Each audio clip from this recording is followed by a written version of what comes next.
We are going to take a look at the specific heat capacity lab, and I'm going to give you a few pointers on it and talk about a little bit of the theory behind it. So I hope you find this useful. I'm going to do a new share now. All right, so the first thing I'm going to do is point out in your book that there is a problem that is just like what we're doing. It's on page 264, I believe. Nope, that's wrong. Try 284. Nope.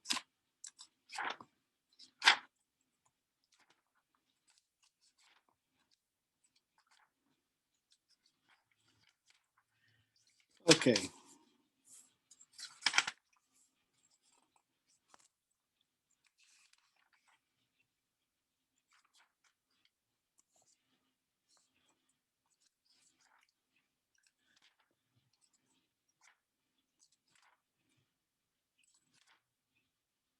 Ah, here it is. So we take a look at the page. I'm going to change the camera just a little bit. You can see that it is on page 234. So I was off by a few pages. Okay, so if we take a look at this, we can see that here's the problem, and it continues on the next page. I'm going to zoom in a little bit on the image so that I can talk about the image and you can understand a little bit about what you're going to be doing. So in this image, they're trying to show you how to determine the specific heat capacity of a hot metal, or of a metal. It doesn't need to be a hot metal. It can be a cold metal because you can always heat it up. One of the things I love about this picture is if you see this hot metal, it's glowing red hot, and it's 100 degrees Celsius, which is ludicrous. So the red here is just so you know it's hot. It's not red hot. Okay, so you take your hot metal and it's at 99.8 degrees Celsius. So how do you get your metal to be 99.8 degrees Celsius, and how do you measure that temp? Well, it turns out that you can't stick a thermometer in the metal. Most thermometers you have to stick into water to measure, or liquid. So how do you get that metal to be 99.8 degrees Celsius and be fairly confident that that is the temp? And it's simple. You put it in boiling water. If you let it sit in boiling water for a while, then it should eventually be the same temp as the boiling water. So you can use your thermometer to measure the temp of the boiling water, and the metal is the same temp. Since metals gather heat together very well, you only have to put it in boiling water for a few minutes and it's that temp. Okay, so the trick is to put it into the water without losing any of the energy in the metal, but also not splashing out any water. Now here we have a beaker, and here we have water. Now the beginning temp of the water is 21.0 degrees Celsius. You measure that with a thermometer. So you do that beforehand. And here, notice they have the mass of the water, which is 225 grams. If I were going to mass water for an experiment, I would put a container, whatever container I was going to use, on my balance. I'd tare it, then I'd pour the water in, and I'd know the mass. Okay, when you put the hot metal into the water, heat leaves the metal and enters the water. How much heat leaves the metal? Well, we don't know, but we're going to call that Q, and it's got a negative value. How much heat enters the water? And we don't know, but we're going to call that value Q, and it's got a positive value. The heat leaving the metal is the same amount as the heat entering the water, but with different sign, because one is leaving, negative, and one is entering, positive. If you add those two heats up, they add up to 0, because one is negative and one is positive. And we can use that information to determine the specific heat capacity of the metal. Now, there are some things about this procedure that are a little bit hinky. One of the things that we assume is that all of the heat from the metal enters the water, and none of the heat that enters the water goes to heating up the container. Now, how likely is that, considering this container looks like a beaker, which is made out of glass? It's my recollection that glass heats up very well. So when you get that hot mug of coffee or a hot beverage and it's in the glass, your hands warm up because the glass is warm. So that's not going to be very good. So what could we do instead? Well, maybe we could use an insulated container, like a styrofoam cup. I'm going to pause this for just a moment. So hopefully you didn't notice that pause too much. And what I did is I ran to the kitchen to grab this cup here. This is the lid to a thermos that I have, and it is somewhat insulated. I don't have any styrofoam cups, so I figure I might as well use this guy. Okay, so I'm going to use that instead of a glass beaker because it's insulated. Now, if we take a look at the next page, you can see at the top, they give you some important tips for this particular problem. So the water and the metal end up at the same temp because they are in thermal equilibrium. We assume that the energy is transferred only as heat within the system and only between the water and the metal. Then it transferred as heat from the metal to the water. Q of the metal has a negative value because the temperature of the metal decreases, and it's really because the energy is leaving the metal. Now for the water, it's a positive sign because the temperature increases, which means the energy is entering the water. Now, one of the ways to state the law of the conservation of energy is that all of the heat being transferred for those things that are in thermal contact with one another, that is sharing energy, heat energy, you add up all those values, it should equal 0. And this is apparently better stated when you look just at the water and the metal. If you think about the water as energy entering it, say plus 10 kilojoules, the metal has energy leaving it, say minus 10 kilojoules. Well, positive 10 kilojoules plus negative 10 kilojoules is equal to 0. So here we can actually find out the Q of the metal based on the Q of the water. And here, if you substitute for Q, Cm delta T for both Qs, but here we're looking at the water values and here the metal values, you can actually solve for the specific heat capacity of the metal. Okay, so there's a problem in your book that is just like this, and if you watch some of the Q&A, you'll see it. And I believe it's problem number 14. Nope, it is problem number 16, which I've done as a demonstration in one of your Q&As. So you might want to take a look at that one. Also, I believe your first homework problem is like this, and so you might want to take a look at that for examples of how to do the work. So what I want to focus on right now is how to do the lab. So first of all, I've got a whole bunch of pennies. I've got my balance, and I'm going to weigh the pennies.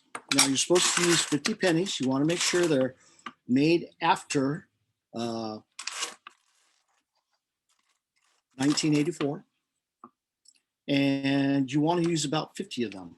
So I'm going to turn on my balance with my tray on it, and hopefully it goes to 0. I put in 1 penny, and it weighs 2.5 grams. 2.5 times 50 should be 125. So I want about 125 grams of pennies.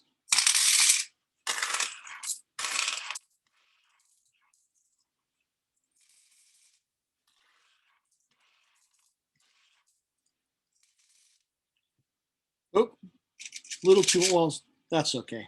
So I've got 155.24 grams of pennies. That's fine, I'm going to use them. So how do you heat up your pennies to be 100 degrees Celsius? Well, what you can do is you can take a pot of water and you can put your pennies inside of water inside of a beaker, and you can boil them like this. This heats up your pennies very, very well. It doesn't take very long for the pennies to heat up to the same temperature as your water. And I've got to pause again. And I'm back. I hope you didn't miss me. So here I have the thermometer that you have in your kit. And what you can do is you can put your thermometer in the boiling water. Don't have it touch the bottom of the pan. Have it, somewhere in the water that's boiling, and measure the temp. Now with this thermometer, it measures, I should say, the increments or divisions are 1 degree Celsius. So you should be able to measure to 1/10 of a degree Celsius. So you measure this temperature to 1/10 of a degree Celsius, and that's the temperature of your pennies. So if this is my water solution here, so let's say I measured the mass of this water. Whoops. This is one of the things I'm going to warn you about is you don't want to spill water on your electronics. So be very careful about that and try to use containers that you can handle very easily. So let's say that this is my water and I've measured the mass of my water. So somehow or other, I have to take these hot pennies and transfer them in here. But I don't want to transfer the water in there because the water will also change the temperature of this water. So somehow or other, I've got to pour the water off without losing the pennies. So I've done that in my boiling water and then pour the pennies in. So that's a little problematic because it's impossible to pour all of the water out. Plus you're handling hot pennies. But let's say that you have done this. Now, prior to putting the pennies in, you've got the temperature of the water. And now you kind of mix this and you put your thermometer in there and you get the final temp. So how do you know you're at the final temp? How do you know you're at thermal equilibrium? Well, when you first put the pennies in there, probably the temperature on your thermometer will jump around just a little bit because you're touching it to the hot metal and it might be hotter than the water around it. But eventually, as thermal equilibrium is achieved, your thermometer reading will level out. It'll become steady. And when it becomes steady, that's when you have thermal equilibrium. Okay, so once you're done with that, you have the final temperature, and you can then use the information you have to determine the specific heat capacity of the pennies. Now remember, pennies are made out of zinc, so you should get close to the value of the specific heat capacity of zinc for your pennies. Now, let me show you another way that you might want to heat everything up. So here I have my original pennies, my 150 grams, and I also have my Erlenmeyer flask. So I'm going to zoom away from this just a little bit. Okay, so now you can see my pot of water, my Erlenmeyer flask, and my pennies that I weighed. So if I put all of the pennies into my Erlenmeyer flask, and I'm losing a few, and I need to make sure I pick up the ones that I've lost and put them in here. So now I have all of the pennies in my Erlenmeyer flask. Notice I'm not putting any water in the Erlenmeyer flask, but I'm just putting the whole Erlenmeyer flask into the water, and then I'm going to boil it. I'm using a container where if the Erlenmeyer flask tips, it's going to be hard for it to tip and pick up water. This could do that, but I could avoid the Erlenmeyer flask from tipping over by just sticking another object in here, and it'll make it harder for the Erlenmeyer flask to tip. So whatever object you stick in there, you want to make sure that it's not going to crack when you put it in boiling water. So what you have here is a boiling water oven. Actually, I would say that the Erlenmeyer flask is your oven. And what's going to happen is that all of the pennies inside your oven will heat up eventually to the same temperature as the boiling water. Now, this is going to take longer. I want you to think about cooking a pizza versus cooking soup. Soup is a liquid. When you're heating it up, it heats up very quickly because you have good conduction of heat with the liquid, but air does not conduct heat as well. So over here, if you're cooking a pizza in the oven, usually those little thin ones still take 20 minutes to cook. But say you're cooking some chicken in the oven, to really heat that up well, you've got to cook it for a good time. So here, because metals conduct heat very well, I'd say that if you put this in your boiling water for about 15 minutes, it should be the temperature of the boiling water. Okay, so what I'm doing here now is I'm emptying my container out here so that I can show you how you might transfer this into here. So remember, here you have the initial temp and you have the mass of water. So there's my mass of water. Now, this, if you use a what do they call it, a hot pad of some sort, a hot mitt, you can grab it, pennies in, and put this down on something where it won't burn, and you can put your thermometer there and start measuring the temp. So this is a kind of a neat way to do it, where your pennies don't get wet. You don't need to worry about hot water getting into your cold water, and it usually works pretty well. Now, part of this experiment is you're going to try to perfect the technique so that you do get a specific heat capacity close to that for what you expect. Now, don't expect it to be precisely that of zinc for pennies, because pennies are not 100% zinc. And you're going to do this for dimes too, and don't expect the dimes to have the specific heat capacity of copper, specifically because they're mostly copper, but they're a tiny bit other. Okay. So I'm going to put this off to the side, and now I'm going to write some things down for you to look at. And I've actually already written these things down. So we're going to take a look at what I've written.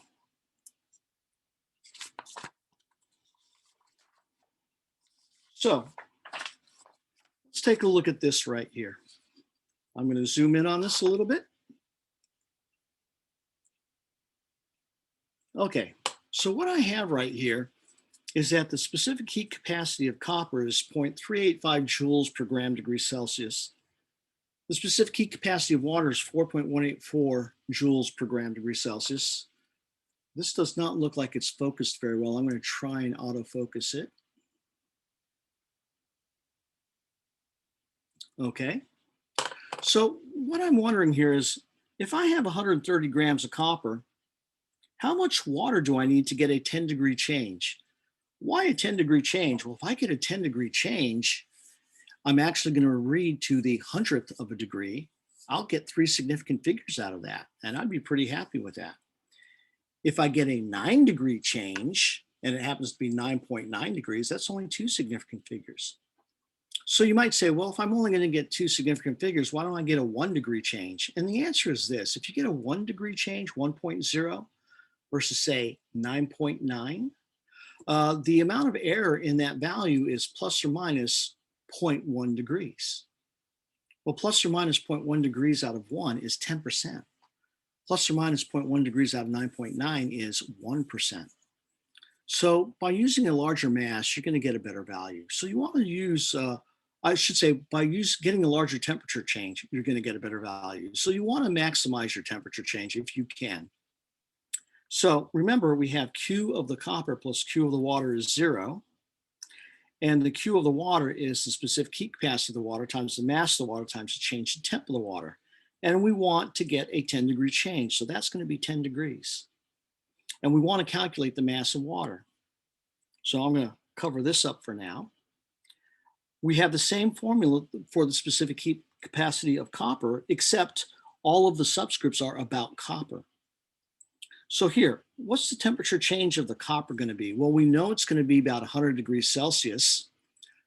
We should know that room temperature water is about 20 degrees Celsius. So the room temp water should heat up to 30 degrees Celsius, and the metal should cool down to 30 degrees Celsius. So here's my change in temp for the metal. It ends up at 30, and it began at 100 for -70. The mass of the metal, I said, well, let's pretend we have 130 grams, and the specific heat capacity of copper is 0.385. So for these copper metal, this would release minus 3,504 joules. Now, I'm not worried about significant figures here. I'm just worried about, what kind of mass of water would I need for this mass of copper to get a 10-degree change? So here, naturally, since Q of the metal and Q of the water add up to 0, that means that Q of the water is negative Q of the metal. So we use a positive 3,504 joules here. You should know the specific heat capacity of water is 4.184 joules per gram degree Celsius, and we want a 10-degree change. So this comes out to about 83 grams of water for my 130 grams of copper.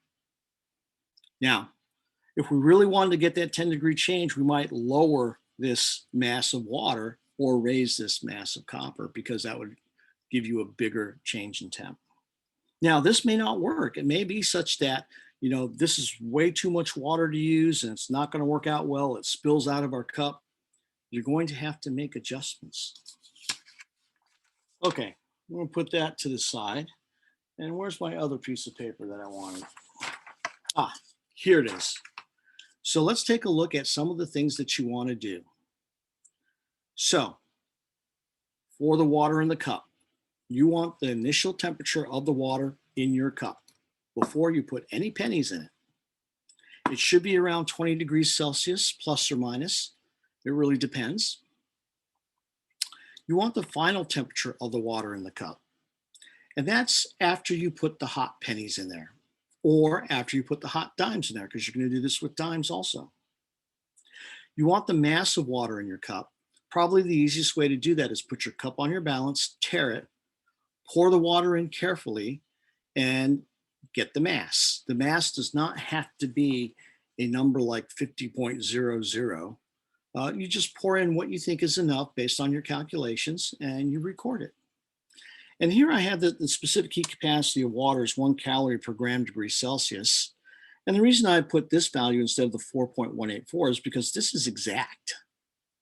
This is the specific heat capacity of water as it is defined, and that's exact.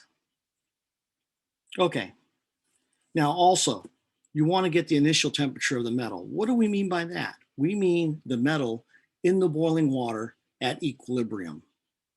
So the thermometer is going to work by putting it into the boiling water and getting that temp. You want the final temp of the metal after it mixes with the water. Now notice I don't have TFM and TFI or TFW because the final temp for both is identical. You want your mass of the metal, which you get by measuring it on your balance, and then you calculate the specific heat capacity of the metal. And I'm going to show you one more thing. You could do this in 3 parts, so to speak. The first part, of course, is Q of the metal plus Q of the water is equal to 0. Therefore, Q of the metal is equal to negative Q of the water. And the second part would be you calculate the Q of the water.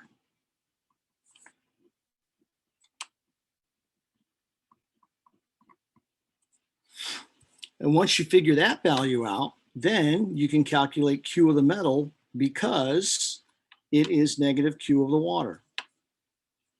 And then what you do is you use the Q of the metal is equal to the specific heat capacity of the metal times the mass of the metal times the change in temp of the metal. And you can calculate the specific heat capacity of the metal because it is the Q of the metal divided by the mass of the metal times the change in temp of the metal. So that's how you calculate the specific heat capacity of your metal. So when I say 3 steps, you can see the first step and the third step are kind of one step, but I separated them out a little bit. Or you could do it another way. You could do this. The specific heat capacity of the metal plus the specific heat capacity of water is equal to 0. Then you could write that the specific heat capacity of the metal times the mass of the metal times the change in temp of the metal plus the specific heat capacity of the water times the mass of the water times the change in temp of the water is equal to 0. Now, when we rearrange this, we want to get specific heat capacity of the metal on one side and everything else on the other side. So the first thing I would do if I were doing algebra is I would subtract the negative CW mass W change in TW from each side, ending up with this. So the way I describe it, since I'm not a mathematician, is I move this to the other side of the equation and change the sign. Notice when I'm a mathematician, I have a deeper voice. I don't know why. Okay, so now that I have this and I want to isolate C of the metal, what I'm going to do is I'm going to divide mass of the metal and change in temp of the metal from each side.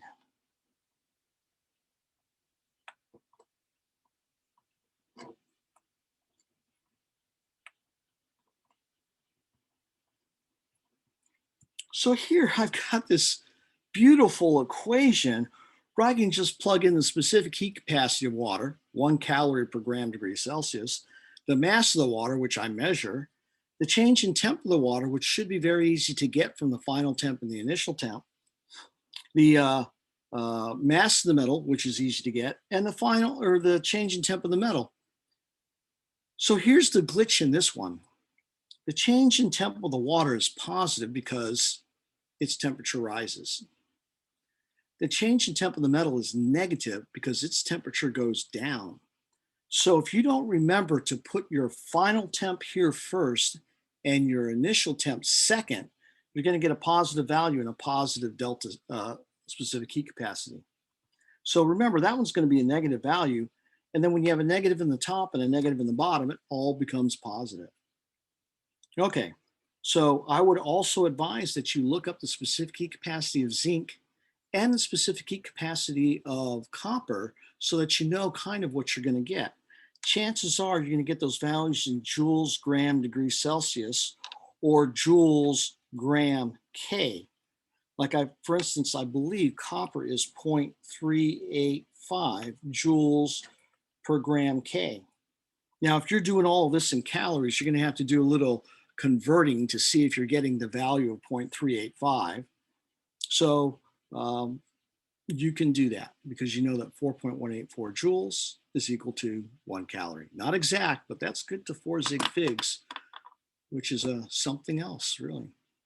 Okay, so I'm hoping that I gave you some good advice here for you to do this lab. Remember, your goal is to try and adjust your technique so you get close to what you expect for these values. And then you write up your lab.